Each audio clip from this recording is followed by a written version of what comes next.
Ready. Morning.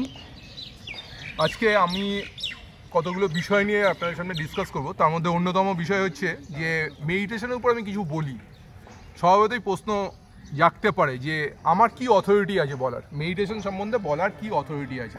তো সেই বিষয়ে আমি আপনাদের কাছে ক্লিয়ার করে দিতে চাই যে I have the power, I have the ability to say something about meditation. আমার এই মুহূর্তে 4টে বই আছে মেডিটেশনের। তার মধ্যে এইটা হচ্ছে আমার প্রথম বই। আজ থেকে প্রায় এটা 12 বছর আগে বেরিয়েছিল। এটা 5000 কপি বেরিয়েছিল। তো খুব অদ্ভুত বিষয় যে আমার ওখানকার একটা মেডিটেশন সেন্টার ছিল, তারাই 2000 কপি নিয়ে নিয়েছে। আমি যখন এই বইটা লিখি, অ্যাকচুয়ালি লেখা তো না, এগুলো আমাদের সনাতন ধর্মে রয়েছে, সেগুলোকে একত্রিত করি। তো সেটা যখন করি তখন আমি মথুরাপুরে ছিলাম। তো ওখানকার একটা যৌগিক স্কুল ছিল, সে 2000 কপি একসঙ্গে নিয়ে নিয়েছে। বলছে স্যার আপনি এটা কোথায় নিয়ে যাবেন? কোথাও নিয়ে যেতে হবে না, আমি নিয়ে নিচ্ছি, আমি আমার যারা ছাত্র আছে তাদের দেবো। তো এরপরে এটা বেরিয়েছিল এখানে প্রোগ্রেসিভ বলে একটা কোম্পানি আছে, বুক কোম্পানি আছে, তারা বের করেছিল। এটার দাম ছিল 50 টাকা। এটাও একদম নিঃশেষে শেষ হয়ে যায়। তখন আমাকে বলে যে আপনার যখন এই বইটা এত চলছে, তাহলে পুনশ্চ পাবলিকেশন থেকে এই বইটা, এটা আমি একটু দেখাতে বলবো, এই বইটা পুনশ্চ পাবলিকেশন থেকে বেরোয়। পুনশ্চ পাবলিকেশন একটা ইন্টারন্যাশনাল পাবলিকেশন, এইখান থেকে বেরোয়।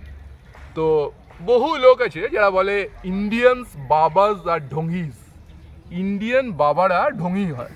তো সেক্ষেত্রে আমার প্রশ্ন যে ইন্ডিয়ান বাবাজ আর নট ঢঙ্গিস।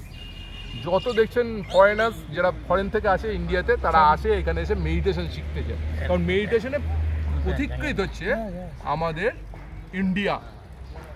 ইন্ডিয়া হচ্ছে মেডিটেশনে পথিকৃত। তো এইটা আমি আবার একটু দেখাতে বলছি। এইটা হচ্ছে সেই বইটা পুনশ্চ পাবলিকেশন থেকে বেরিয়েছে। এটার দাম হচ্ছে 175 টাকা। এটা 33 পদ্ধতিজ আছে। এই পদ্ধতির মধ্যে যে কোনো একটা কেউ যদি করে, সে নেক্সট টু গড হয়ে যাওয়া সম্ভব, তার পক্ষে সম্ভব। এখন বলতে পারেন যে আমের কীরকম স্বাদ, আমের স্বাদ বলা সম্ভব না কাউরির পক্ষে, কারণ যে যতক্ষণ না আম খাবে।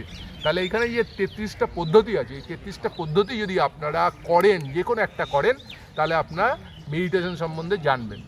আর ওয়ার্ল্ডে এখনও পর্যন্ত যা মেডিটেশন করা আছে বা যারা শেখায়, বেসিক্যালি তাদের কাছে যাওয়ার ক্ষমতাই আপনাদের হবে না। এই কারণে যে আপনি মনে করুন যাবেন রামদেবের কাছে, রামদেব আপনাকে পাত্তাই দেবেন না, সাইডে পরে কথা হবে। তো মনে করুন যাবেন আপনি সিসির কাছে, তিনিও পাত্তা দেবেন না। আপনি চলে যাবেন সদ্গুরুর কাছে, সেখানে আপনাকে বিরাট লাইন, রেজিস্ট্রেশন সব কিছু করে। তো সেক্ষেত্রে আমি বলছি যে আমাদের ওয়ার্ল্ডের যে মেডিটেশন পদ্ধতি আছে, সেই পদ্ধতি একটা বইয়ের মধ্যে যদি আপনি পেতে চান, তাহলে বিজ্ঞান ভৈরব তন্ত্র 112 রকমের পদ্ধতি আছে। যে কোনো একটা যদি করেন, তাহলে আপনি বুঝতে পারবেন যে আপনার পাওয়ার ইনফিনিটিতে পৌঁছে যাবে, ইনফিনিটিতে। আর আমি আর একটা জিনিস বলবো, এখানে যারা আমার সঙ্গে যারা আছে, আমি একটু দেখাতে চাইছি, যারা আছে প্রত্যেকে নীল রঙের ধ্যানটা করে। নীল রঙের ধ্যানটা একটা অদ্ভুত ধ্যান, এবং এটা আমি রিভিউ নিয়েছি। এই ধ্যানটা এতটাই সুন্দর, আপনার শরীরে যা কিছু টক্সিক আছে সব বেরিয়ে যাবে। তো নীল রঙের ধ্যানটা অবশ্যই করুন।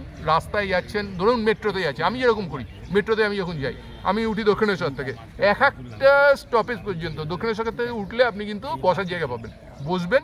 আর একটা স্টপেজ পর্যন্ত প্রথমে ভাববেন যে দক্ষিণেশ্বরে পরবর্তী যে স্টেশন আছে সেখানে আপনার মাথা থেকে আরম্ভ করে গলা পর্যন্ত নীল হলো। তারপরে স্টপেজটা ভাববেন আপনার নাভি পর্যন্ত নীল হলো। তারপরে স্টপেজটা ভাববেন একদম মাথা থেকে পা পর্যন্ত নীল হয়ে গেল। এরকম যদি আপনি করেন, আপনি দেখবেন আপনি রাস্তায় যেতে যেতে মেডিটেশন করবেন, এবং এর যে কী ফল সে সম্বন্ধে অবগত হবে। এরপরে একটা বই দেখাচ্ছি, এটা ইংরেজিতে। এই যে বইটা, সেটা ইংরেজিতে। এটা আমি পুনশ্চ পাবলিকেশন থেকে এটা যখন বের করে তখন জিজ্ঞেস করলাম যে ইংরেজিতে চলবে। উনি বললেন যে আপনি চিন্তা করেন কেন, এরকম বই লেখার ক্ষমতা এই মুহূর্তে কারোরই নেই। শুধু আমাদের এইটাকে আমরা পপুলারিটি করতে পারছি না, আর ইংরেজিতে লিখলে বিদেশে যাবে, চিন্তার কোনো ব্যাপার নেই।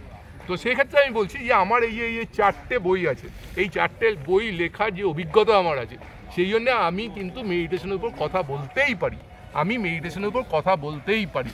কারণ আমার অভিজ্ঞতা রয়েছে, এবং আমি যাদের কাছে শিক্ষিত হয়েছিলাম, আমি মিশনে পড়াশোনা করেছি, যেখান থেকে শিক্ষিত হয়েছি, সেখানে একটা মেডিটেশনের পার্ট আছে।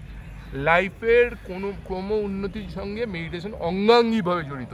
সেই জন্য আমার মনে হয় যে আমার কাছ থেকে যদি আপনারা মেডিটেশন শেখেন বা আমার সঙ্গে যদি সংযুক্ত হন, আপনার আখেরে লাভ হবে। অনেকে বলে যে আমার ছেলে উঠতেই পারে না। নো, কাউকে ওঠানোর দরকার নেই, আপনি কাউকে উঠাতে পারবেন না সে যতক্ষণ নিজে না উঠবে, এবং সেই নিজে ওঠার জন্য আপনাকে মেডিটেশন করতে হবে। অ্যাটলিস্ট 10 মিনিট যদি আপনি মেডিটেশন প্রপার ওয়েতে না করেন আপনি জীবনের মজাটাই পাবেন না। সেই জন্য আমার রিকোয়েস্ট, আপনারা অবশ্যই 10 মিনিট মেডিটেশন চোখ বন্ধ করে করুন। আপনি যে স্বর্গীয় অনুভূতি পাবেন সেই অনুভূতি আপনার পরবর্তী জীবন অর্থাৎ আপনার পরবর্তী লাইফকে আরও আকর্ষণীয় করে তুলবে। লাইফ আপনার কাছে মনোটোনাস হবে না। এবং আমি যেটা বলছি যে আমার কাছে যদি আপনি ধ্যান শেখেন, এরকম এই মুহূর্তে ধ্যান শেখানোর মতন কোনো লোকও নেই, কেউ শেখাবেও না। কারণ আপনি যদি ধ্যান শেখেন আপনি অন্য মানুষ হয়ে যাবেন। আর আপনি যদি চোখ খোলেন, দুনিয়া তাহলে আপনাকে বোকা বানাতে পারবে না। আর দুনিয়া যদি আপনাকে বোকা বানাতে না পারে তাহলে দুনিয়ারও চলবে না। সেই জন্য কেউ এখনো পর্যন্ত কাউকে ধ্যান শেখায় না। তার একটাই কারণ, যদি আমি আপনাকে চালাক করে দিই, আপনাকে যদি আমি স্বাবলম্বী করে দিই, আপনি যদি আপনার চোখ খুলে দিই, তাহলে আপনি কিন্তু আর আপনার যে অজ্ঞতা সেই অজ্ঞতার দ্বারা কাউরির দ্বারা পরিচালিত হবেন না। সেই জন্য আমার রিকোয়েস্ট রইল, চেষ্টা করুন দিনে অন্তত 10 মিনিট হলেও মেডিটেশন করুন, তাহলে আপনার মন এবং শরীর উভয়ই ভালো থাকবে। নমস্কার।